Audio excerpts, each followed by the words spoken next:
Hola, hola, ¿qué tal, queridos amigos? Bienvenidos a este estudio de la Palabra de Dios a través del folleto de la Escuela Sabática. Estamos en el repaso número 3 de esta lección maravillosa acerca del Evangelio de Marcos. Así que vamos a comenzar en este momento de manera especial. Te invito a que puedas darle like a este video, te puedas suscribir a nuestro canal si aún no lo estás. Hay muchas personas que ven nuestros videos y no están suscritos. Apóyanos suscribiéndote a este canal y también dándole like a este video. Vamos a comenzar en este momento, así que comencemos.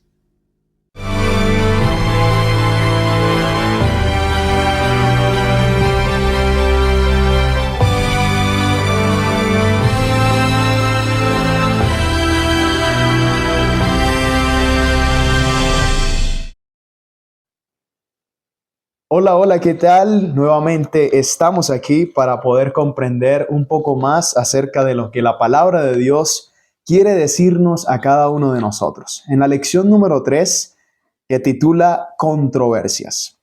El versículo de memorizar lo encontramos en Marcos capítulo 2, versículo 27 y versículo 28, que a la letra dice de la siguiente manera. También les dijo, el sábado fue hecho para el hombre, no el hombre para el sábado. Así el Hijo del Hombre es también Señor del sábado. En el libro de Marcos, en este maravilloso evangelio, encontramos diferentes historias que nos sirven de gran ayuda para entender algo muy importante y es la vida de Jesús. No solamente su vida, sino también su ministerio y los grandes temas que trajo a la mente del ser humano para que nosotros pudiésemos comprenderlos. De manera especial existen en Marcos, en el capítulo 2, precisamente desde el versículo 1 hasta el capítulo 3, el versículo 6, se encuentran 5 historias que ilustran la enseñanza de Jesús en contraste con las enseñanzas de los religiosos de esa época. El problema era que los religiosos de ese momento hacían de todo lo que se llamaba Dios una carga para todas las personas. Pero vino Cristo con un tema un poco más relevante, con un mensaje y un evangelio que realmente tiene una razón de ser. Es por eso que en esta oportunidad lo vamos a estudiar a través de 5 tópicos. El primer tópico o el primer principio es la curación de un paralítico. Si nosotros nos ubicamos en Marcos capítulo 2, del versículo 1 al versículo 12, encontramos allí una historia de la curación de un paralítico. Marcos 2 nos ilustra muy bien lo que tiene por cumplir Jesús en esta tierra y es sanar. Hablábamos en la lección anterior de que Jesús, por supuesto, sana, pero también salva. Y en Marcos capítulo 2, el versículo 1 dice, entró Jesús otra vez en Capernaum, después de algunos días, y se oyó que estaba en casa. Capernaum era uno de los lugares donde Jesús más se frecuentaba y también donde llegaba a predicar la palabra de Dios. Dice el versículo 3, entonces vinieron a él unos trayendo un paralítico que era cargado por 4. Versículo 4, y como no podían acercarse a él a causa de la multitud, descubrieron el techo de donde estaba y haciendo una abertura bajaron el lecho en el que yacía el paralítico. Al ver Jesús la fe de ellos, dijo al paralítico, hijo, tus pecados te son perdonados. Qué interesante. Y aquí vemos algo muy importante y es las personas que se encontraban en ese lugar. Yo me hago la imagen. No había espacio para más personas, pero llegaron 4 personas trayendo a un paralítico, alguien que necesitaba ser sanado. Y aquí es donde nosotros miramos, es importante con quién nosotros nos relacionamos. Porque nuestros amigos o nos acercan a Jesús o nos alejan de Jesús. Busca amistades, busca personas, busca hermanos de iglesia que te acerquen a Cristo. Porque si es así, entonces tu vida será de bendición para bendición y podrás ser sanado. Podrás encontrar en Cristo también la solución a cada una de tus dificultades, pero rodéate de personas que te sumen y nunca que te resten. Vemos aquí en esta historia también la necesidad de un hombre que necesitaba caminar. ¿Cuántas veces nosotros nos hemos encontrado en momentos así en los cuales deseamos de todo corazón poder tener la facultad de poder andar, de que Jesús haga un milagro por nosotros. Pero qué interesante que este hombre ese día, por la fe de sus amigos, fue sanado. Pero también no fue sanado solamente, sino que fue perdonado. Jesús no solamente sana, sino que también perdona cada uno de nuestros pecados. Y habían allí en ese momento religiosos que no estaban felices con lo que Jesús había hecho y enseguida le dijeron, eres un blasfemo. Pero Jesús le dice, ¿qué es más fácil? ¿Decirle a este hombre tus pecados te son perdonados? O levántate y anda. Y en el instante este hombre se levantó de su camilla, tomó su lecho y se fue a su casa alabando y glorificando a Dios. Porque la gente quizás al observar lo que Dios va a hacer en tu vida, muchos puedan criticar, pero el Señor nos ha llamado de manera especial a no ver lo que otros dicen, sino que puedas enfocarte en Jesús. Óyeme bien, enfócate en Jesús, que Él es quien hace el milagro, no las personas que están alrededor. Por eso Jesús puede hacer un milagro todavía en cada una de nuestras vidas. Y aquí podemos preguntarnos algo. ¿Cómo podemos evitar caer en la misma trampa de estos hombres? ¿Cuáles hombres? Los religiosos, los que estaban allí, los escribas y fariseos, tan obsesionados por las formas de la religión que perdieron de vista lo que era realmente importante en la religión verdadera. Nos puede pasar. A veces nos enfocamos en el problema, pero no nos enfocamos en la solución. Hay que mirar a Jesús. Jesús es la solución. Ese es el primer principio. Número 2, el llamado de Leví y la pregunta acerca del ayuno. Leví, también conocido como Mateo, fue quien escribió el primer evangelio de los 4, el evangelio de Mateo. Leví fue llamado por Dios y en Marcos capítulo 2, el versículo número 13 al 22, encontramos esta historia y también otro tema que se añade y es el tema del ayuno. Jesús normalmente era preguntado por la mayoría de los que le seguían de diversas cosas que estaban siendo un punto de inflexión en la época. Por ejemplo, el ayuno. Muchos se preguntaban cómo era la mejor forma de ayunar o por qué ayunar. Pero Jesús ahora, en primer lugar, Él llama a alguien llamado Leví y dice el versículo número 13 del capítulo 2. Después salió a salir en dirección hacia el mar y donde la gente venía a Él y les enseñaba. Dice el versículo 14. Y al pasar vio a Leví, hijo de Alfeo, sentado al banco de los tributos públicos, o sea, era un recaudador de impuestos, y le dijo solo una palabra, sígueme. Y levantándose le siguió. Versículo 15. Aconteció que estando Jesús a la mesa en casa con él, muchos publicanos y pecadores estaban también a la mesa juntamente con Jesús y sus discípulos, porque había muchos que le habían seguido.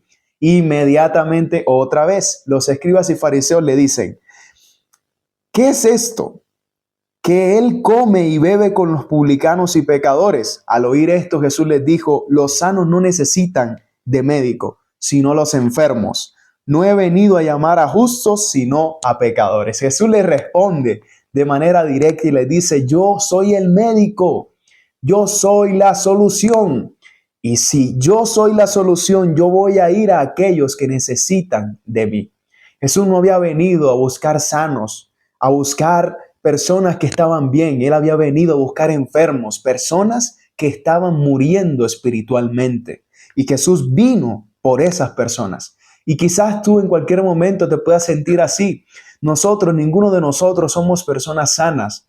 De hecho, la iglesia no es un lugar donde están personas sanas. Todos estamos enfermos y Jesús es el único médico, el médico de médicos que puede sanar mi enfermedad, que puede sanar tu enfermedad, pero permítele a Jesús que pueda sanar esa enfermedad que tú tienes, que se llama pecado.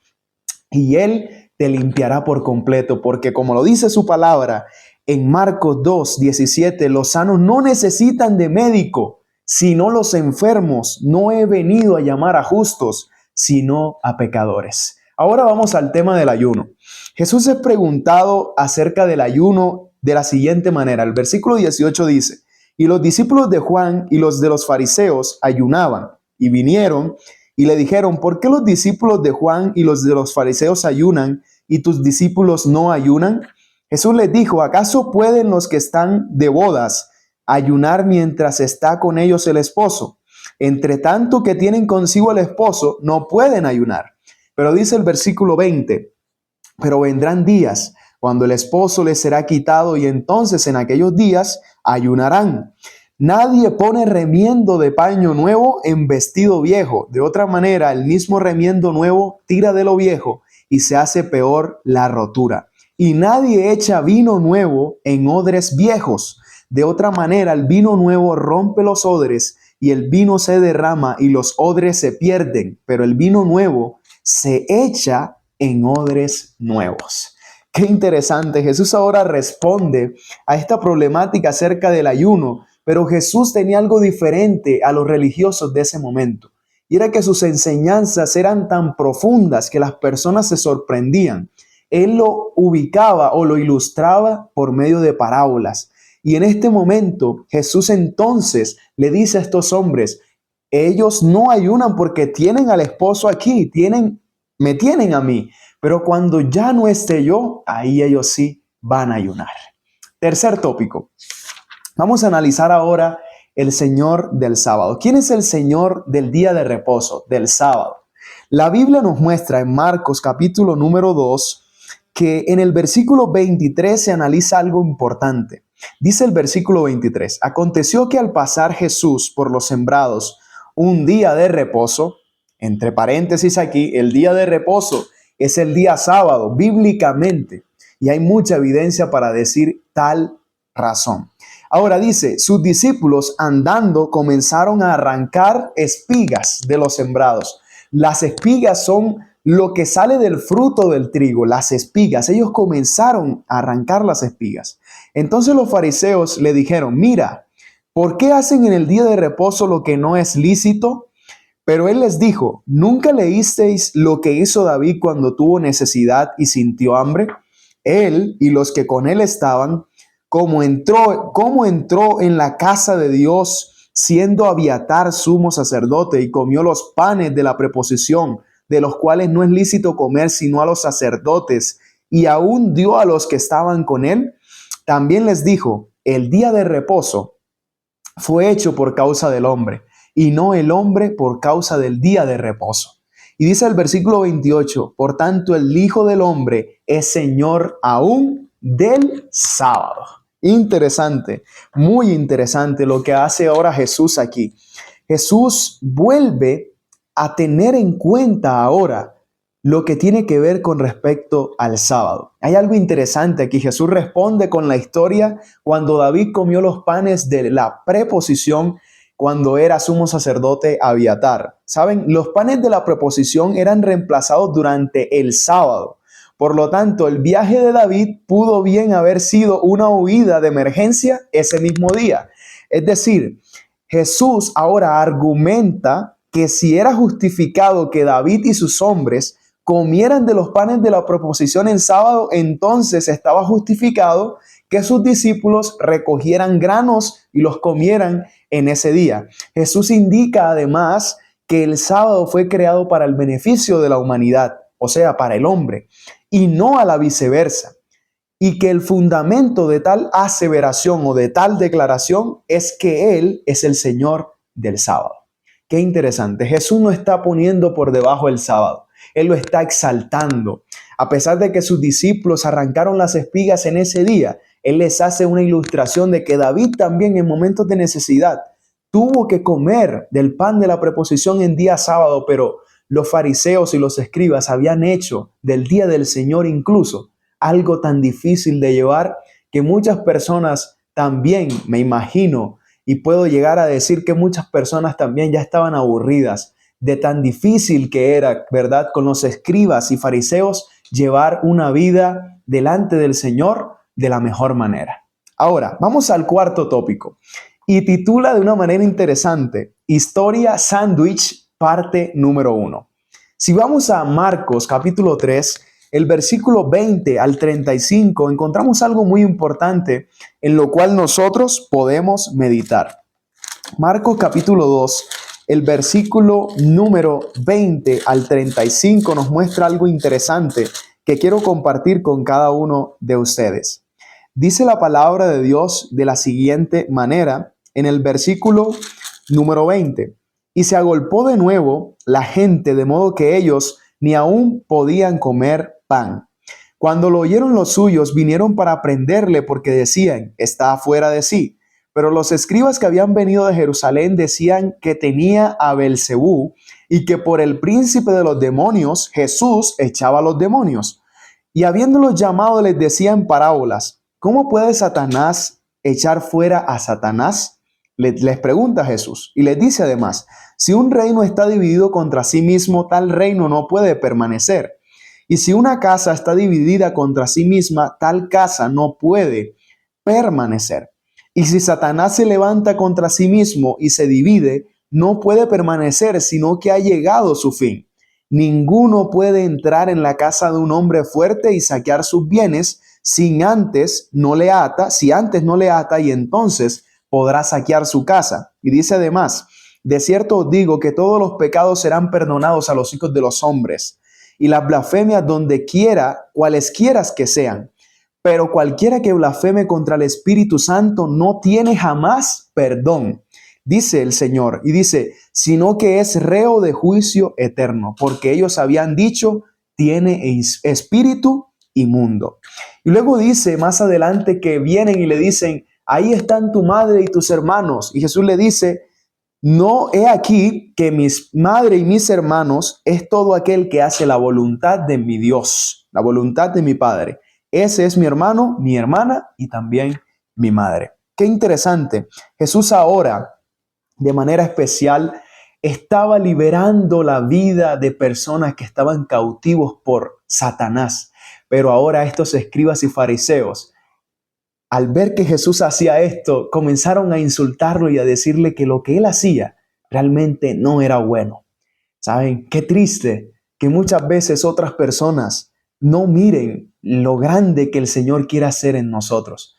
Y comienzan ahora los escribas y fariseos a decir, eso que él hace, lo hace por el poder de Belcebú, por el poder del enemigo. Pero Jesús les aclara y le dice, no tiene sentido que Satanás se libere a él mismo. Jesús había venido a libertar a los cautivos, que estaban cautivos, ¿verdad?, por el ladrón que es Satanás, y para ponerlos en libertad del príncipe de las tinieblas. Ahora, ¿en qué consiste el pecado imperdonable del cual Jesús hace mención? El pecado imperdonable es el pecado contra el Espíritu Santo y consiste en atribuir al diablo la obra del Espíritu. Esto es bastante fuerte. Y saben, pongamos atención a lo que dice Jesús en Marcos capítulo 3. Él dice que toda persona que hace y confunde la obra de Dios con cosas que tienen que ver con el espíritu del demonio o de Satanás, es aquella persona entonces que está pecando contra el Espíritu Santo. Mucho cuidado con esto porque realmente es un tema muy delicado. Ahora nos preguntamos, ¿por qué el hecho de temer haber cometido el pecado imperdonable es en sí una evidencia de que no se ha cometido? Es interesante, nosotros debemos meditar en esto, cuidar de nosotros blasfemar el nombre del Espíritu Santo.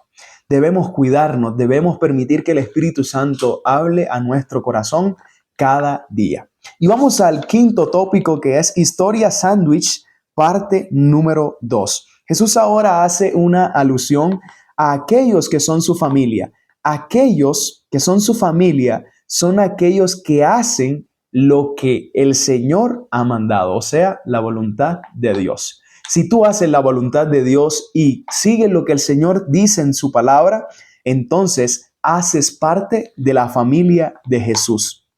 En esta escena Jesús dice, todos aquellos que hacen la voluntad de mi Padre, aquellos que se conectan con mi Padre, tienen la bendición de ser llamados mis hermanos, mis hermanas y también mi familia. Qué interesante, Jesús es claro. Y de manera especial en esta lección se pueden ver controversias que se veían en ese momento, pero también se ven hoy en la actualidad. ¿Qué controversias estamos creando nosotros entre nosotros mismos? ¿Será que estamos construyendo nuestra fe sobre la roca que es Cristo o estamos construyendo nuestra fe sobre la arena?